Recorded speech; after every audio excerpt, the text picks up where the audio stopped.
Record.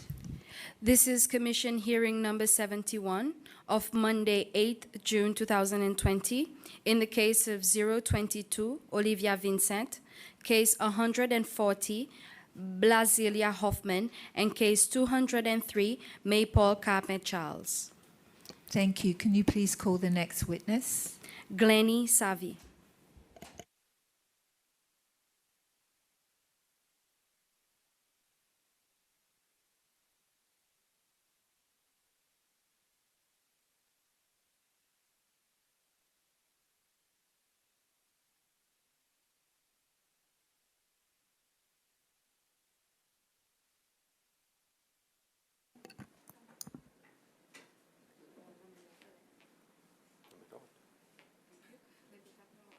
I, Glennie Savvy, swear that the evidence that the evidence I shall give shall be the truth, the whole truth, nothing but the truth, nothing but the truth. so help me God. So help me God. Thank you, Mr. Thank you.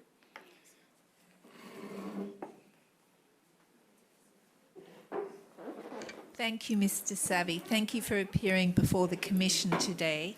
We're grateful to you for coming. We called you as a witness in the case 140 Blasilia Hoffman, which concerns the death of her brother Maxim Hoffman on Marie-Louise Island on the 13th of August 1985. The death of Maxim Hoffman was ruled a suicide, but the family are questioning that ruling. So in her evidence before the Commission, Mrs. Hoffman advised that she met with you at the offices of the IDC following the notification to her of her brother's death that morning. Mm-hmm. So she'd been told, and then she went to your office, and she said that you went to Marie Island and you told her what you had observed, including the fact that Maxim had completed his audit, there were 2 crates of beer missing, and you also told her that his death was a suicide and that he had ingested poison. So the Commission would really appreciate understanding from you what you observed and how you were confident that that's what had happened to Maxim, that he had consumed poison, if you can. But thank you very much for coming. Thank you, Madam Chair. Good morning, Commissioners. Madam Chair, I will go through what I recall in relation to this incident, noting, of course, you will appreciate it is indeed some time ago. But first, what I would like to say is that I was not present when the incident took place. I was present after the incident took place. So I'm not by any means trying to state that I know the facts as one would expect. But some of what I will say will be what I observed, perhaps my interpretation of certain facts that I observed, and others, of course, would obviously be hearsay in relation to the case. I had known Mr. Hoffman for quite a while, obviously, as he worked for the Islands Development Company. He had been working I think he had been working for the Islands Development Company from the date it started. He was previously, according to his file records, working for the Ministry of Agriculture then, and transferred across to Islands Development Company when it was created, and he was posted to a number of islands. I commenced work with the Islands Development Company in very early January, February 1982, and I met Mr. Hoffman then. Can't really remember which island he was on, but my responsibility then, I was the projects officer, developing projects on the islands, especially looking after the economic development of the outer islands at that point in time. The then Vice President Belmont was the general manager of IDC. Mr. Hoffman had been moved from one island to another island, and finally he was posted to Marie-Louise Island, a small island, because we realized that Mr. Hoffman had certain limitations in being able to manage a larger island with a lot of activities. And he was therefore sent to Marie-Louise, which was one of the smallest islands that we had, with only about 10 people working on Marie-Louise Island. And in all honesty, I have to say that there were some shortcomings from Mr. Hoffman in relation to his productivity levels, etc. Can I ask a question, because I'm sure. ignorant? What actually happens on the islands? What do people do there that work? Okay. Work Marie-Louise Island is a very small island. It's very close to another small island called TRNUC Island. And there was very little economic activities on Marie-Louise. There's a little bit of livestock production, a little bit of agricultural production, mainly in terms of copra production. But Marie-Louise Island is a very important bird area. And in the overall portfolio of IDC, Marie-Louise Island is very much maintained and operated for its environmental qualities and properties rather than anything else. But importantly, it was used as a stepping stone. Every year we have the famous bird's egg season, which I'm sure you've heard about now, that you've been in Seychelles. And in those days, we would crop birds' eggs annually. And Marie-Louise Island was a staging island for TRNUC, because TRNUC had very little infrastructure. And the two islands are very close, 8-9 miles from one another. And while the cropping takes place in TRNUC, Marie-Louise Island, which has an airstrip and some production capacity, would feed, if I may use that word, feed TRNUC during the duration of the birds cropping. Anybody who was injured, that could be taken to Marie-Louise, flown out. We used to arrive in Marie-Louise by plane with our workers, and then we would take the small boat across.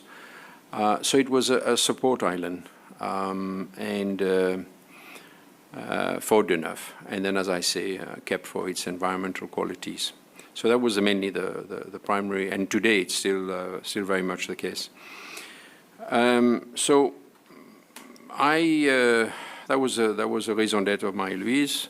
Then one day, I got a phone call from Mr. Hoffman early morning, stating that one of the ladies on the island, the wife of one of the workers on the islands, was unconscious. From what I remember in the conversation, it was over radio telephone, and that the person was unconscious, and that the person was probably. I honestly cannot remember whether he said that the person was dead or unconscious or whatever it is. But what I do remember, not the exact words of the conversation, but what I do remember, he was implying that the person had passed away, and what to do, and etc., etc. So I said, no, you just leave the person. I could sense that there was something wrong. I could sense from my experience that there was something wrong. Even in his voice, I sensed that there was something wrong. So I said, no, just leave everything as is. I'll find a way of getting across to Marie-Louise Island. In those days, IDC did not own any airplanes or aircrafts. And whenever we needed an aircraft, we would check with the Air Force, the then Coast Guard, and we would ask for a plane from them to take us across to the islands. Unfortunately, that day, the plane that usually goes to Marie-Louise, which was an islander, was not available. It was unserviceable. And the only plane serviceable was a very small plane a single-engine aeroplane called a Raleigh, a two-seater aeroplane, and it was not common to use such a plane to fly over long distance of water on one engine. Nevertheless, the Air Force was willing to take me across. I was willing to take the risk. So off we went. And when I got to Marie-Louise, found it a little bit strange that there was no one at the airfield to receive us. So I got out and I walked towards the village, to the manager's house. And I remember Mr. Hoffman was in a chair in the veranda, indeed looking very drunk. I then went towards the house of the lady who he had claimed had a problem. And I went to her house, and when I got to her house, which was about 100 meters away from his house, I put my hand on her, and I realized that this lady body temperature was warm.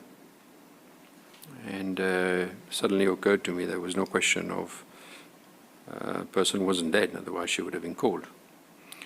So I looked for a pulse, and I looked for breathing, signs of breathing. I did put my ear and my mouth very close to hers to establish that fact. I did establish that there was indeed a very, very weak pulse, and but I also did notice a strong smell of insecticide close to her mouth, or coming from her mouth. At that point, not knowing what had happened and so on, my only thought was to get this lady down to a hospital as soon as possible. So there was another lady on the island who was there next to me, and I said to her, "Look, just get her ready and dress her up, and I'll take her to Mahe immediately." That was done, and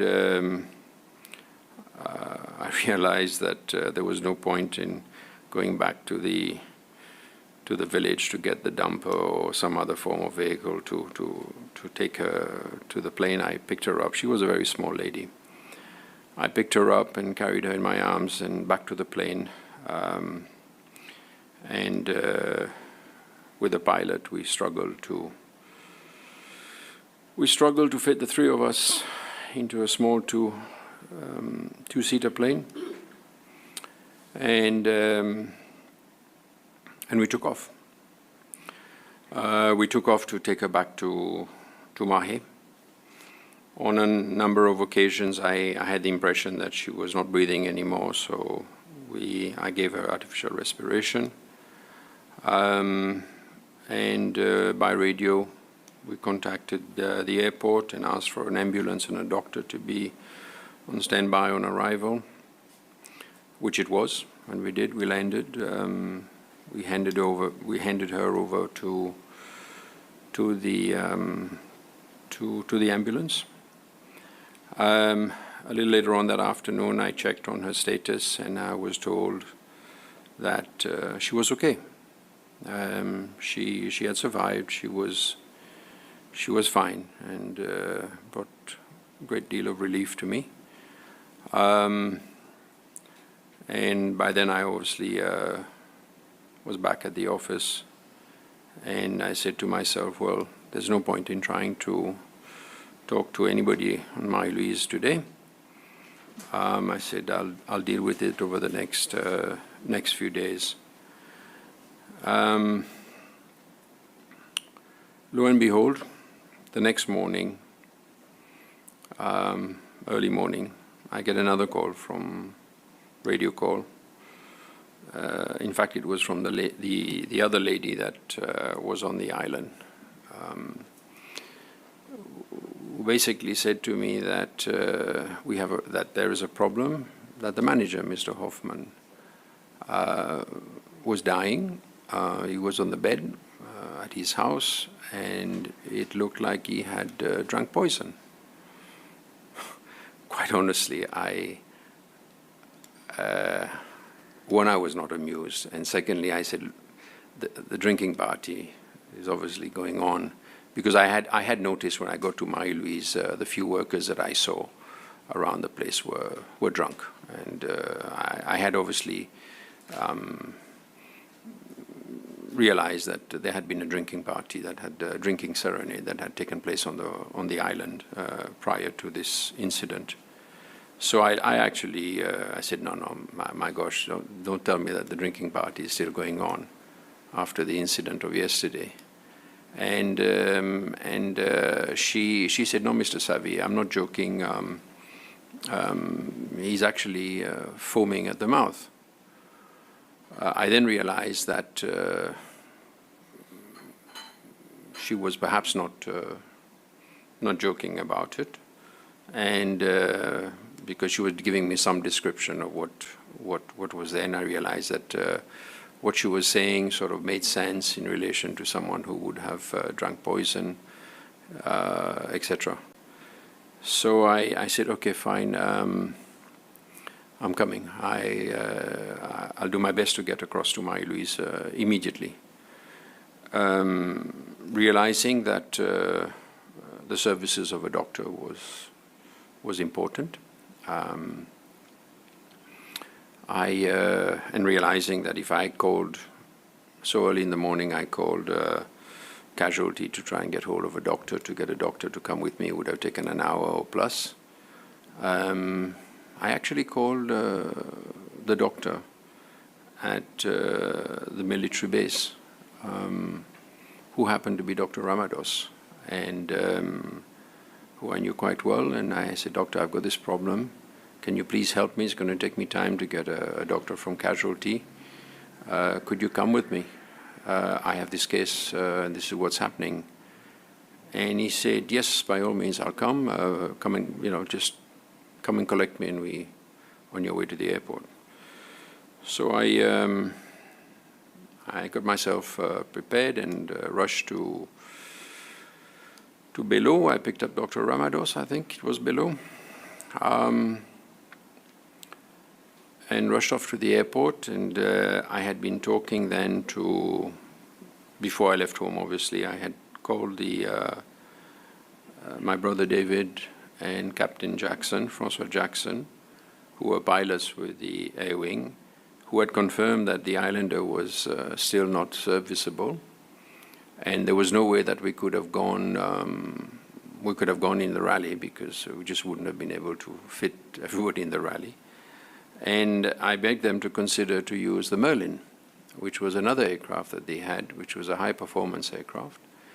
But the Merlin had never landed on Marie-Louise, because the Merlin came short in terms of specifications. Well, not the Merlin came short. The runway's length and width and condition on Marie-Louise airfield did not meet the specifications of the Merlin. And we had never landed the Merlin there, and for that reason. And trying to land the Merlin there was taking a big risk. And I explained to them, I said, look, if we don't get a doctor to this man, he's going to die. And getting a boat across would have taken 20 to 24 hours, and there was no chance that we would have been able to save Maxim. They had deliberated between the two of them, the two pilots, and they said, okay, we'll go, but we'll do an approach, and if we're comfortable, we'll land. If we're not comfortable, we won't land. You got to take that into consideration. It was my only option, so I said, let's go. And that's when by that time, then I had left to go and pick up Dr. Ramados. So we got to the air wing and we took off. And it took us about 45 minutes from Mahe to Marie-Louise.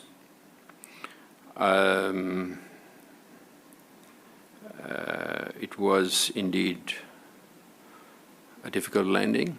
I remember we stopped the aircraft. They stopped the aircraft hardly a meter from the edge of the sea, but we made it, and we walked away. And Dr. Ramados and I, we ran to the house of Mr. Hoffman. And when we got to his house, yes, he was on the bed there. Yes, I remember very clearly. He was frothing at the mouth. There was a very strong smell of insecticide in the room, an insecticide smell that I knew very well. It was actually called malathion, because it was commonly used on all the islands at that time. And the doctor started attending to him, but it was maybe 3 or 4 minutes later the doctor said, no, we've lost him. And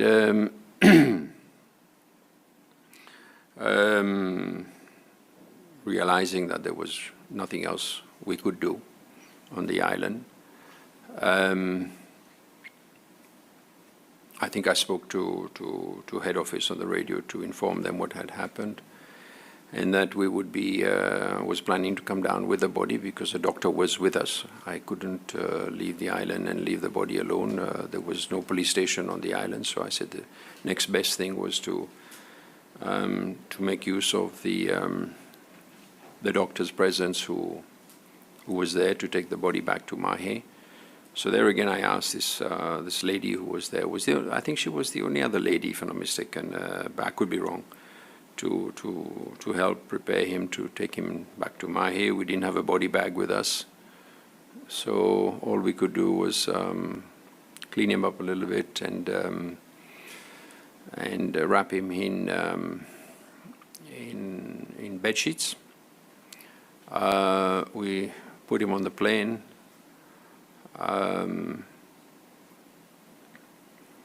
And brought him back to Mahe. And on arrival in Mahe, the police met us and took over the body. And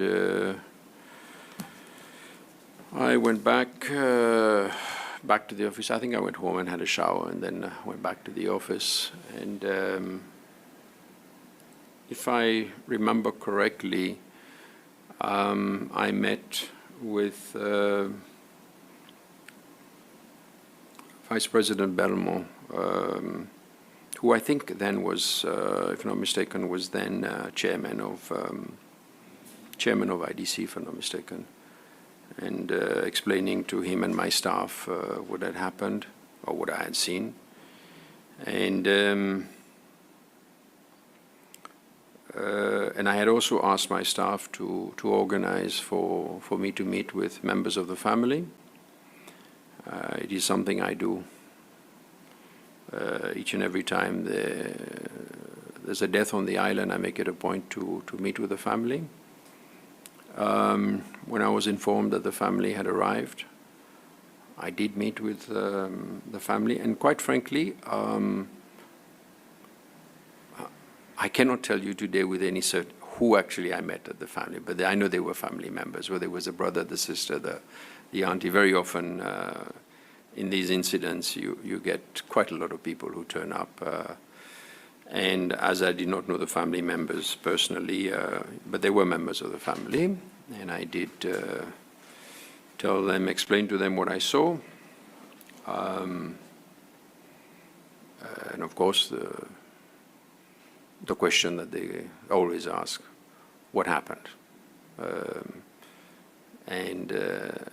I did express to them what I thought had happened from my observations, but also stating that nevertheless, that this obviously now was a police case, there would be a police investigation, and that most surely there would an autopsy would be conducted, because it was not the first case that I had dealt with, and we take it from there. Of course, we have a welfare officer, and we had a human resource department that then takes over assisting the family through these trying times. and assisted them with the funeral arrangements. Getting the body back to La Digue was a bit of a challenge as well, because it was the middle of August with the southeasterly. I remember that. It was quite difficult to get a boat. I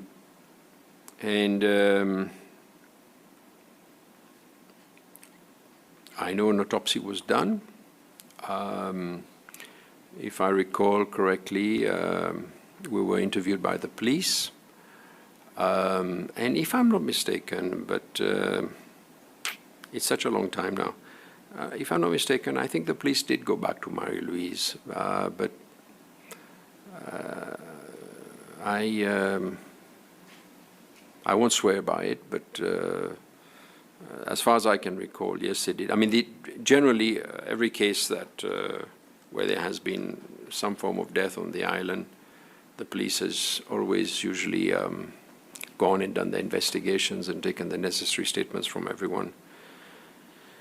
I can't remember meeting this lady who came to the commission again, but I can remember distinctively meeting his brother, who was a police officer, who came to talk to me about his case. And that was a few weeks later. And we had a discussion about it, and we spoke about Maxime, and we spoke about his shortcomings, about his issues, and I think we handed over the personal items of Maxime back to him, and he signed for it, and that was it. No one has since ever come back to me to complain that of anything.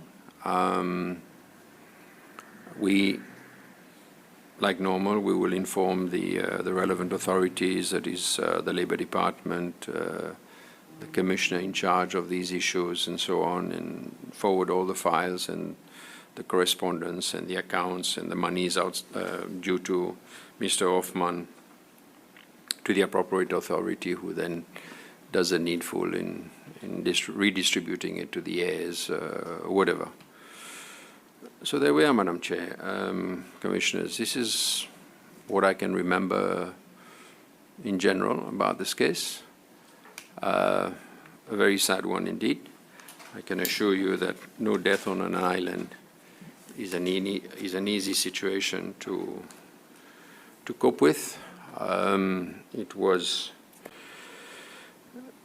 one of the reasons. Alcohol on the outer islands has always been a problem. Anybody who knows the outer islands will know that alcohol was a problem. And in my very young days and very early days when I joined IDC, I was quite frankly getting tired and depressed by having to bring back dismembered bodies or dismembered persons, because including bodies, due to reasons of fighting and due to alcohol-related incidents.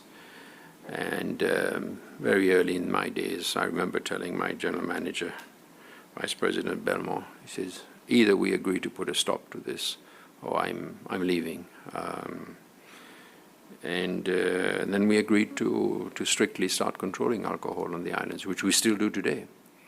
Because frankly, I was very tired of having to call a mother or a sister or a wife or a child to tell them, you know, your family has just lost his life through a fight, through whatever it is. That was, for me, that was not going to build the outer islands on this sort of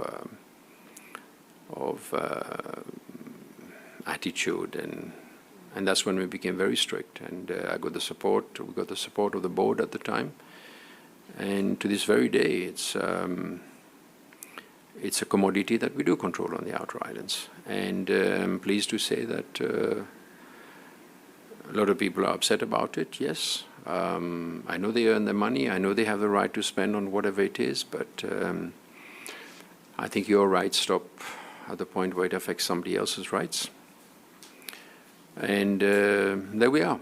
That's what I can say about this story. And we have forward to you his file, which luckily we still had in our possession, as we did lose quite a few files after the tsunami.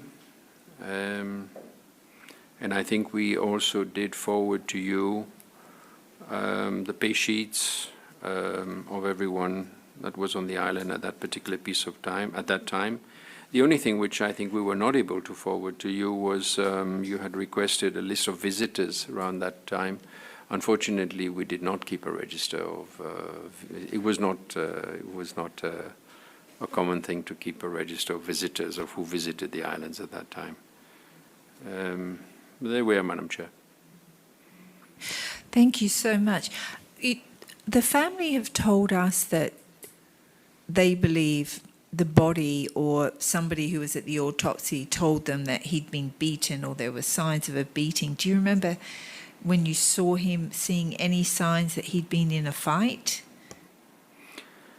Madam Chair, that is correct. I mean, when I was on the island, and well, he had been declared dead by the doctor, I did talk to the other workers around to try and find out, establish what had gone on, and also I was also trying to establish what had gone on the previous day in relation to the young woman that we managed to save her life.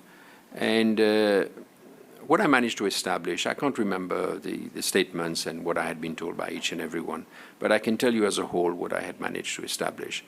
2 days prior to me first arriving on the island to extract the young lady, the supply boat had stopped.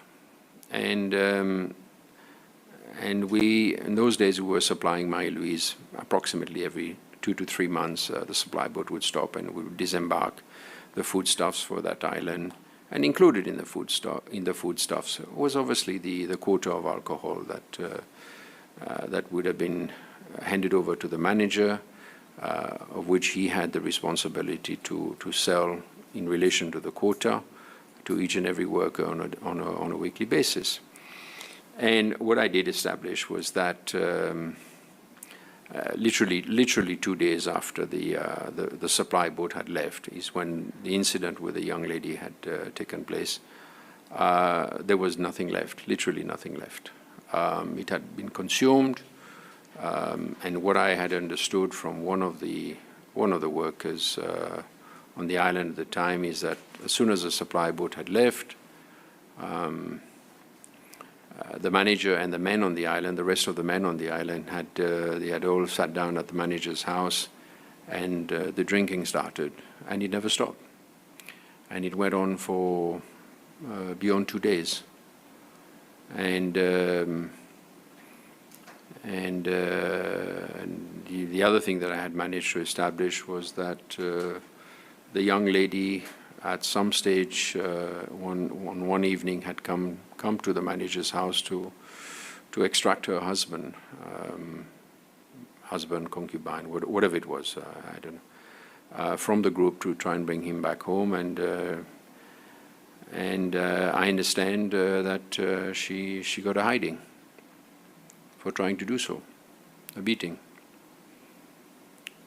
And the next morning was when I got a call to say that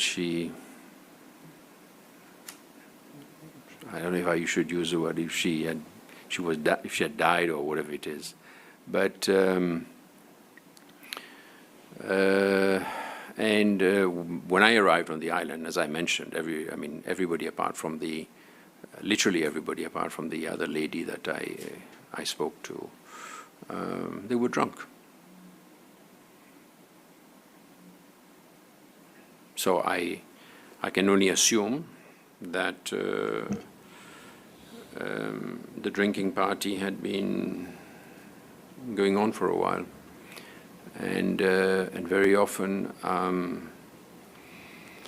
lot of my compatriots, when they drink, they become stupid. And they do stupid things. And unfortunately, a lot of you will know, a lot of them become violent. The simplest of stupidities becomes a major issue. And resulting in what has happened. Good morning, Mr. Savi. Morning. Would you remember the name of a lady who was intoxicated?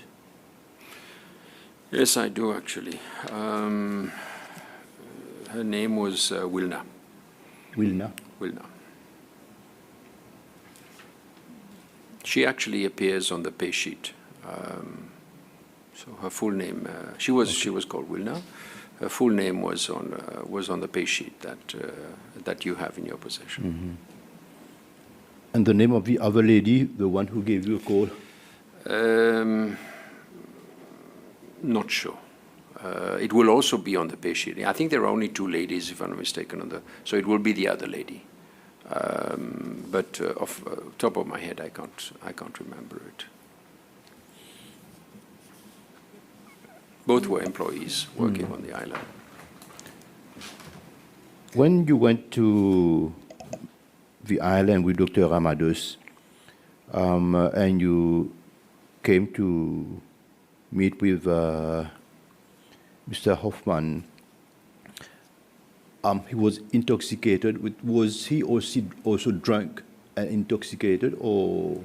Oh, I would not have been able to say, because he was completely passed out. I mean, he was nowhere near consciousness, not at all. I mean, he would not have. I don't think he would have heard. Mm-hmm. Although I remember we trying to revive him and call his name and see if there was any. I don't think, and I cannot say whether he was intoxicated or not, because he was gone. But you had seen him the day before when I you had seen him went the to day pick before. up the Yes, lady. absolutely. I had seen him the day before when I went to pick up the young lady, and yes, the day before he was definitely drunk. He was already. In fact,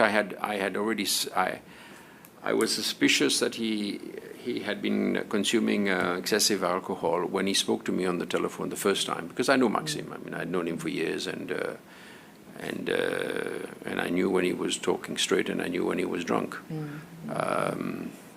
And I had already suspected that he was. And when I went to the island, I can confirm to you that he was definitely. In fact, when I arrived on the island and landed on the island, he was nowhere near the airfield, which is very customary for you coming to an island. I mean, the manager has to be the first person controlling the airfield, and he was nowhere to be seen. He was actually sitting in a chair under his house, and he was drunk. And the poison stuff, what do you call it? Malathion? Malathion. Is that what they also call Lanette? No, No. it's not. Lanette, Dr. Brewer in said fact, so. malathion is an organophosphorus type poison. Lanette is far deadlier. Lanette is far deadlier than malathion. Malathion was used, was the common insecticide on the island. And maybe I should say something about that. It was an organophosphorus insecticide which was used for many things on the islands. It was used for spraying outside domestic housing as a fly control flies, cockroaches, ants, a general pesticide for that purpose. It was also used for controlling agricultural pests on vegetables. It was also used for spraying onto cattle to remove ticks and so on. It was a general-based insecticide, which of course is a poison, it's toxic, but it was not extremely toxic, because on the islands we are very conscious about the the type of pesticides and insecticides we use, simply because the toxicity of those pesticides which we use on the outer islands goes straight to the water table, where we extract water for consumption. And so it's very heavily controlled. I mean, even up to now, we heavily control a lot of pesticides which you commonly use in Mahe, and in Mahe we will not allow to be taken to the outer islands. But the manager then would have control over the Absolutely. stocks. In fact, we used to have on each island, you had a locked cabinet which was in the manager's house with the poison in them. It was not something which was, and it still is the case today. Poisons are kept by the manager and the lock and key is with him. So obviously, I suppose the same thing is going through your heads as is going through my head, is why was the poison outside of its space? And had that sort of thing happened before on any of the other islands where somebody would have tried to kill themselves using this poison? I have never had another case of poisoning by use of insecticides and pesticides, but I've had some incredible cases where people have drunk aviation fuel. You know, So the in replacement of alcohol, eau de cologne, Coke and toothpaste. I mean, a whole pile of concoctions. And we've had people who, for example, drank aviation fuel, have gone blind doing it. Yeah. So the lady, would she have had to get it from Maxim Hoffman, the poison that she took? Well, I don't know. I really do not know how she got the poison, and where she got the poison from. I will not be able to confirm that to you because I never managed to establish that fact. And so if this poison wasn't that strong, apparently he had a litre of it in his stomach. So if this poison wasn't that strong, then that might have been necessary, a whole litre.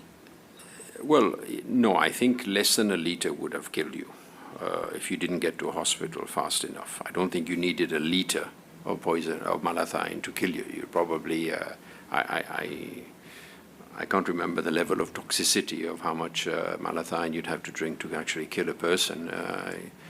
But how much of it was, did she take it? Did someone try to put it in her mouth? I don't know. I will never know. But what I do know, what I can tell you, and I do remember, is that, because I was concerned, obviously, smelling it from her mouth, and I was concerned that she had actually drunk poison. That was the first reaction that I had.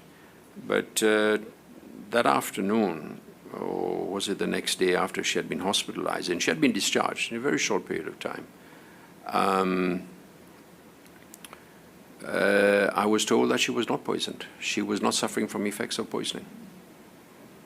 And so obviously if she had not ingested a lot of it, or it was just happened to gone no further than the mouth cavity, then but apparently from what I recall, she was not treated for poisoning. And did the other people tell you, I mean, Maxim was frothing from his mouth, so he obviously ingested poison. Did the other people know that he'd done this, or the lady that found him? I mean, did they know that he drank poison, or why he drank poison? Was there any connection between him and this other lady that nearly killed herself the day before? No, in my questioning of the other workers and so on, I didn't. I think I think in all fairness, I think we were all very surprised. Maxim had his, Maxim was Maxim. Maxim had his shortcomings and so on. But Maxim did not give you the impression that he was somebody who would do this sort of thing. I would have never got that sort of impression. But then I wasn't there. I really wasn't there. And I really don't know what happened. The party, all I can say is the party, I established that the party had been going on for more than, for at least a minimum of 2 days. That I can establish. I can establish that the lady who confirmed to me that Wilna had gone across to try and extract her husband from this party had got into serious trouble doing so. I remember asking that lady, did Wilna drink poison or what? She said she doesn't know because she wasn't obviously there. She just saw it the next morning. Generally, the alcohol allowance that was allowed onto the islands, was it mainly beers or were there spirits and other kinds of drinks? I had cut out Guinness, because Guinness was one beverage you were using to get drunk very quickly with. I had cut out the Guinness and I'd cut out the spirits. And I had left it down to nothing more than beers. And they were allowed,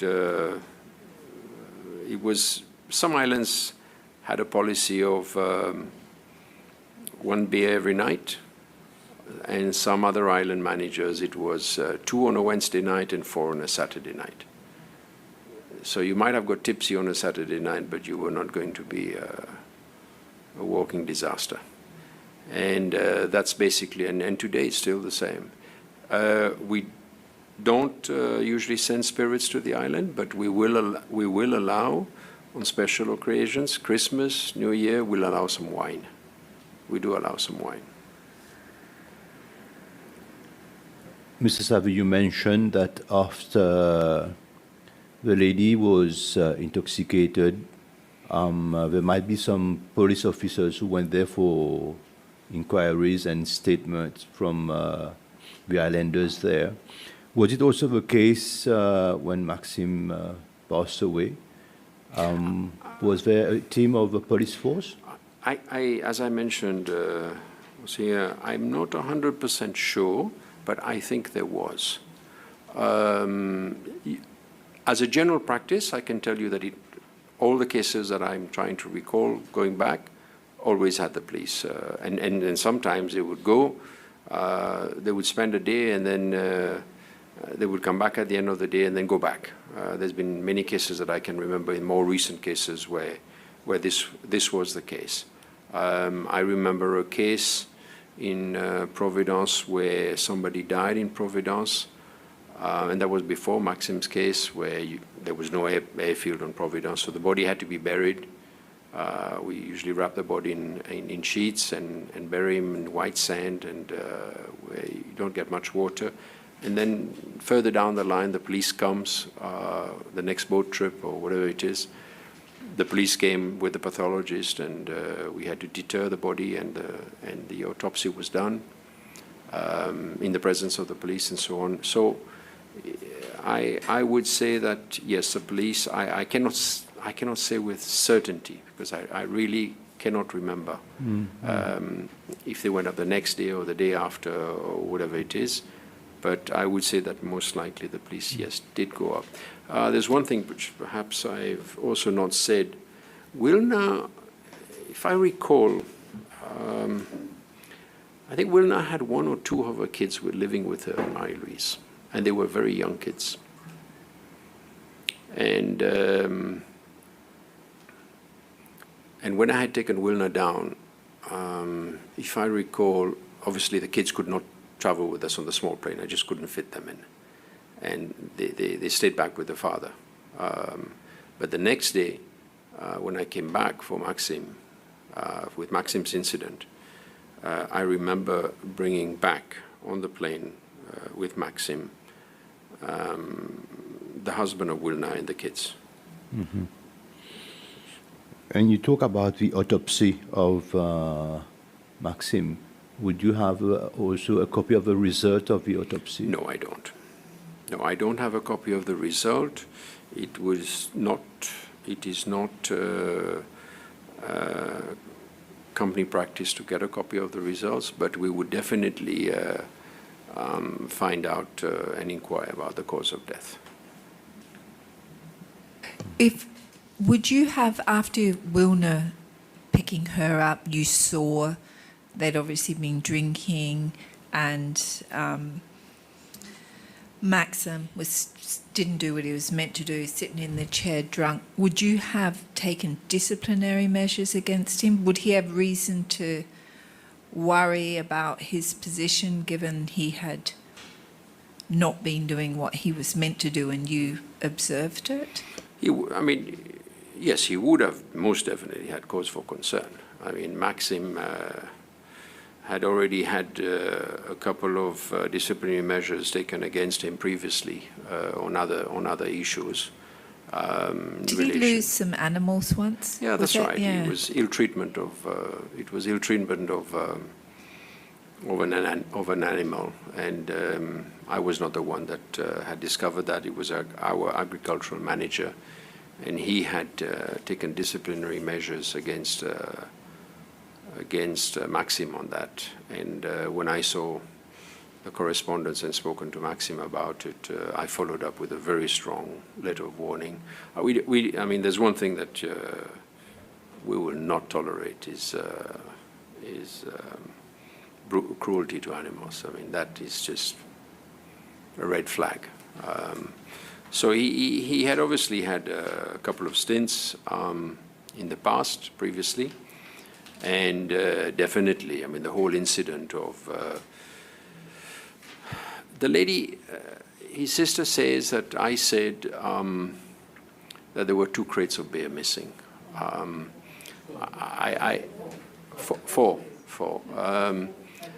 Honestly, I can't remember telling her that. I can't remember. That would be a lot of beer, given the restrictions, the ratios. Exactly. It would have been, there would have been, because we actually go down to the level, when you get employed at IDC, you get asked, do you smoke and do you drink? And the reason why you get asked, do you drink, is because the quota sent to the island is based on people who declare that you drink. Because what we have found out in the past is that I'm a non-drinker, so I buy and I pass on to you. We've learned the tricks of the trade. And I would have actually thought that I would have thought that the resupplying would have been 2 to 3 months, especially the month of August, knowing that the weather is very rough for floating in Marie-Louise. So they probably got 3 months of supplies. Now, if you work back and assume that there were like 8 people on the island out of 10 that was consuming alcohol, I would even say that there would probably be a bit more than 4 crates. And drinking nonstop for 48 hours plus would have been probably a little bit more than that.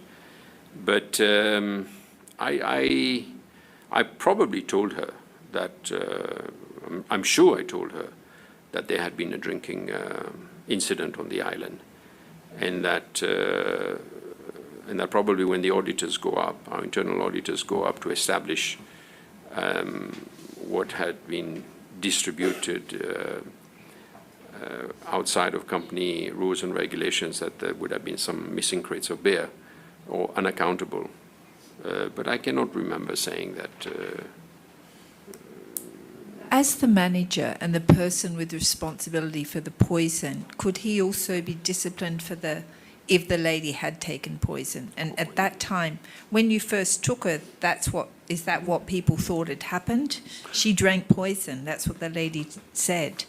Could he be held responsible for that too? Absolutely, he would. I mean, I'll be very honest. We would, if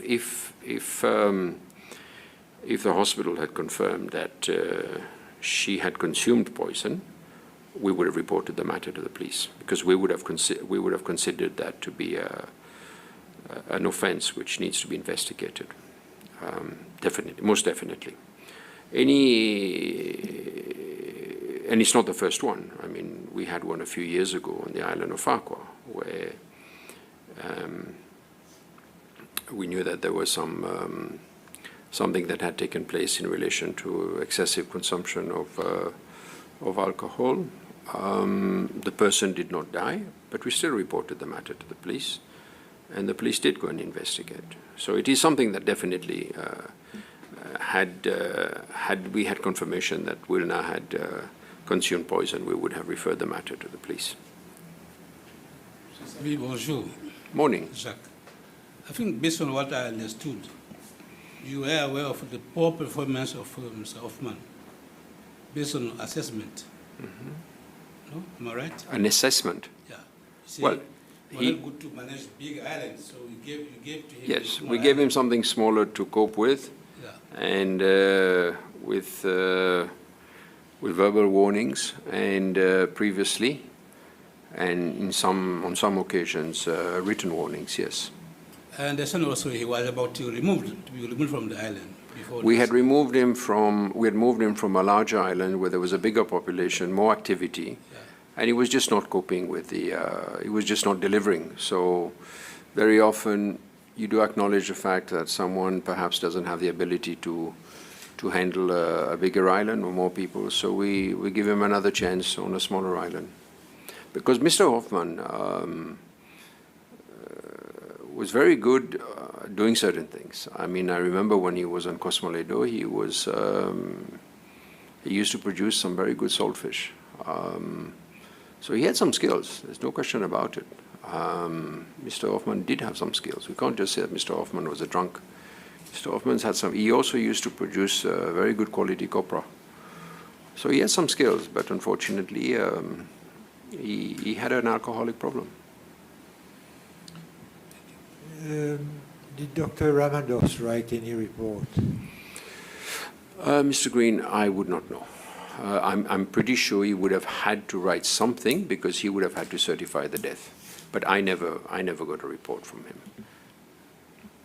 Most certainly he would have had to, as a doctor, would have had to certify him as deceased.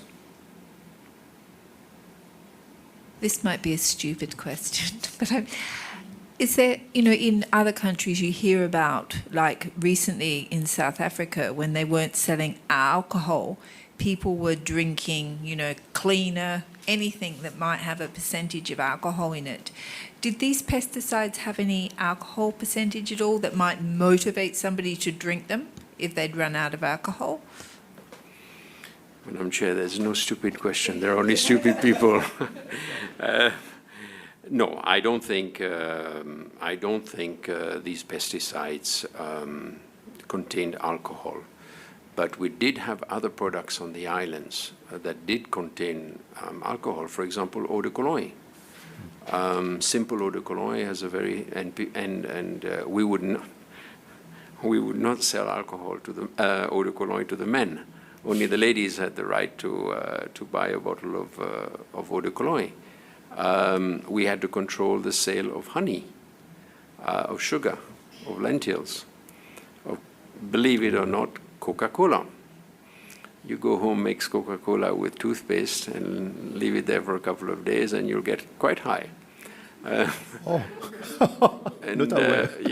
and you'll be surprised on how many concoctions there are.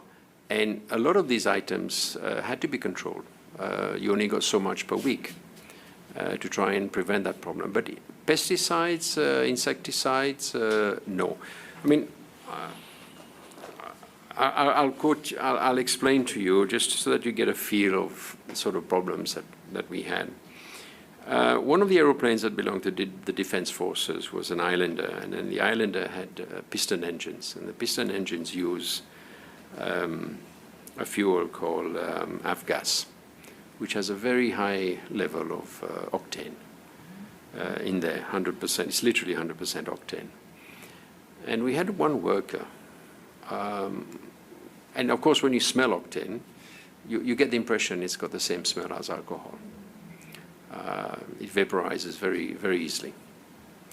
So he takes pinches from the drum. He pinches a certain amount of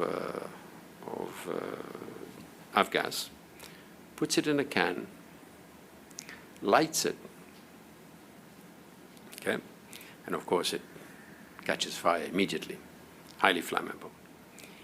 He then douses the tin that's flaming with a wet cloth, kills the fire, puts condensed milk into it, and then drink it. Now, we asked, because he's the one who went blind, who lost his eyesight. Drink avgas, and you lose your eyesight a short while after. We said, what's the logic? Well, why? If you're going to drink it. Why do it? He said, no, because when you burn it, in his mind, you kill the poison. And because there was the old belief that once you've drunk a poison, you drink milk to neutralize the poison. So in his mind, he was burning off the poison, and then in case there was some poison left over, you put milk in it, and then it's okay to drink.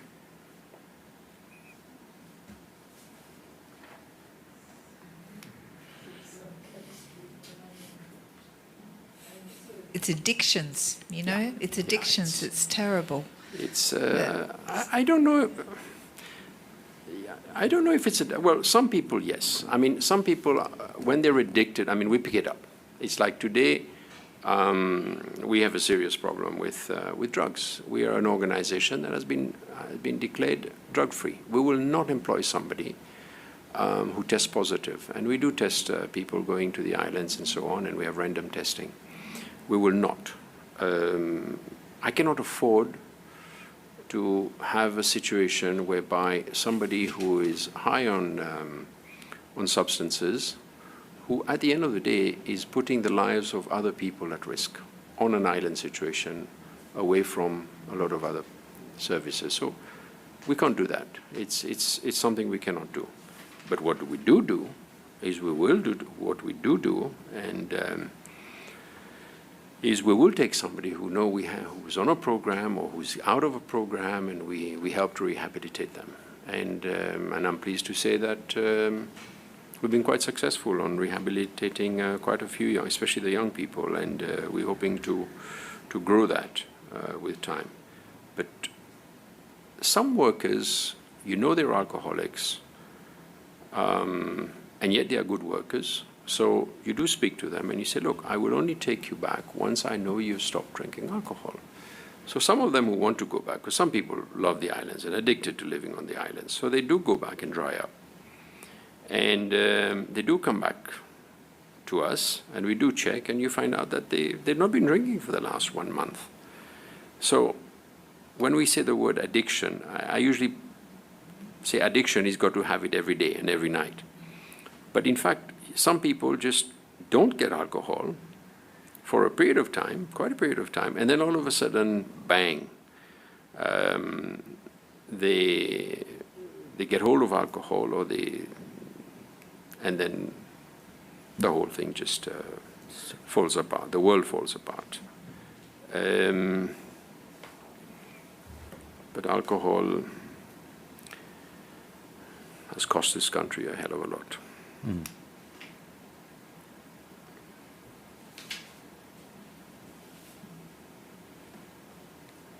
Madam Chair, you did ask me a question which I think I perhaps failed to answer. You said, did I see any signs of violence? No, in all honesty, it was one of the first things that I looked for.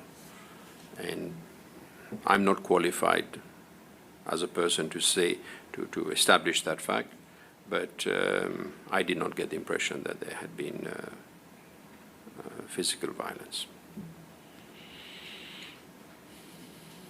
You said there were some 10 people living on the island at the time? There was approximately 10. The pay sheet that I have given to you will represent the entire population on the island. Okay.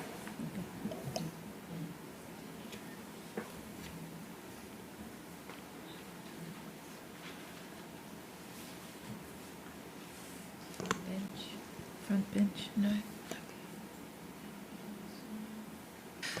Thank you very much, Mr. Savvy, for coming today and giving us your observations of what happened. We really appreciate it. I think you've made things a lot clearer for us, so thank you very much. We have no further questions unless you have anything you would like to add. None whatsoever, Madam Chair. I'll be a very happy man if I manage to bring a bit of clarity into this case. It's one of the many sad cases that has taken place on the outer islands. I feel for the family. I feel for any member of family member that loses their loved ones on an outer island. I know it is very difficult, but at the same time, I have to say, I also feel for those who sometimes find themselves as victims to accusations and allegations, and it's just as painful. And I just hope that my little contribution manages to help you to put this matter at rest so we can all get on. Thank you very much. Thank you, Commissioners. Thank you, Madam Chair. Thank you. Thank you again. So we will adjourn now and we will return at 1 p.m. Thank you. All rise.